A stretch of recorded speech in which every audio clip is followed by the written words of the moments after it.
Hi guys, this is Shazal from Sankofa Day. I know that we've not posted anything on our social media for a while. It's just because we've been really busy preparing to launch some stuff this year. But I just need to share something really with you about this year's Sankofa Day 2020, the memorial for our ancestors.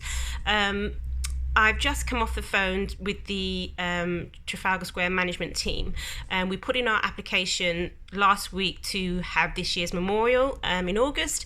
And we also put in an application to City Hall, which is a separate team, the City Hall events team, to ask them to support our memorial with help waiving the fees for a larger commercial event, and to help with funding this event. Because this year we wanted to do a much larger event, which would have lasted all day from 12 till 6. It would have had stalls, which would help us to educate people more about the transatlantic slave trade, as well as to help us raise funds to cover the costs of putting on this memorial. Because currently, as it stands, a lot of this is self-funding, and of course, because it's a free event, we're not covering the costs of the memorial, and that can only go on for so long.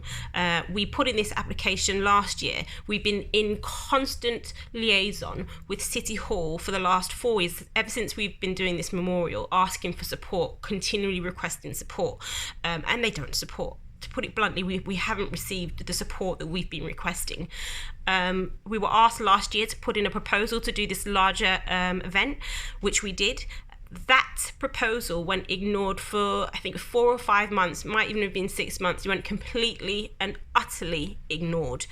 We chased it, and it got to the point where I had to send an email to Sadiq Khan and his PA, and then we got a response. But it took so long that by the time they did reply, it was too late, because I think Sankofa Day was going to be the following month or the following 2 months. There was clearly not enough time. So we put in this proposal to City Hall as well, and the Trafalgar Square management team just called me today to say that City Hall have got back to them to say that they won't support our event because it's not the sort of event, it doesn't meet their criteria for funding events.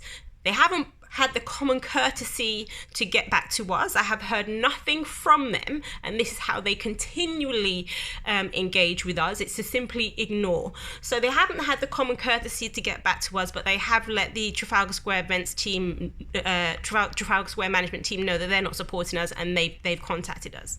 Now, the general criteria for City Hall to support events in Trafalgar Square is that the events must incorporate the whole of London community. It cannot be specific to one community. Now, of course, Sankofa Day incorporates the whole of London community. It is not just for Black people, because this is not just Black history. This is British history. Slavery is British history.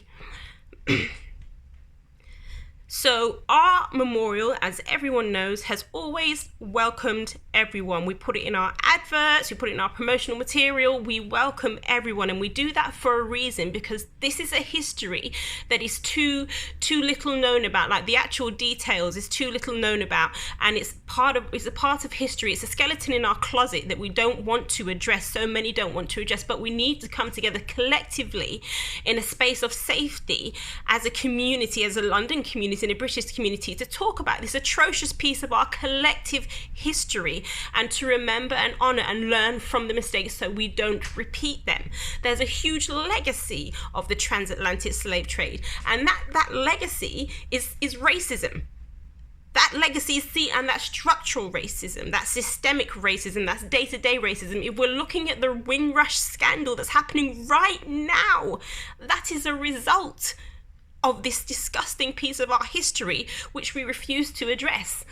So City Hall said that our event doesn't fall under the criteria for events they support. However, the events that they do support are Pride on the Square, Eid on the Square, Diwali on the Square, Chinese New Year on the Square, and I believe St. Patrick's Day on the Square. They used to have Africa on the Square, but they've got rid of that. So all of these communities, they're happy to support them, but it looks like our community that they don't want to support. As I said, they've not had the common courtesy to even have a conversation or anything with us. So I'm really disgusted. I'm very, very, very, very, very tired of doing this. The constant battles and struggles we have to put on this event behind closed doors that people don't see. It's constant and it's exhausting. It's draining and exhausting, and I'm really, really tired of it. This country is so racist. It's so racist and disgusting, and I'm so tired of it. We've also now been told that we can't have the event in Trafalgar Square because they're doing works at Trafalgar Square, and the only events they're going to allow to take place during that period are for commercial events, larger commercial events. The very event that we asked City Hall to support us with, the very type of event that we've asked City Hall to support us with, but they've said no to. So we can no longer, we've been told, have our memorial, which has been for the last 4 years in Trafalgar Square, So I'm going to leave you guys to form your opinions on this. I'm very tired of it all. We will be having a memorial. I don't know what's going to happen, but I do know that my ancestors will be being honoured. So I just needed to share this with you guys because I think it's about time that we stopped doing this all in secret, and people started to really understand the very real struggles that we have, that myself and my team of volunteers have to put this on with the little to no support from anyone else. All right, thanks.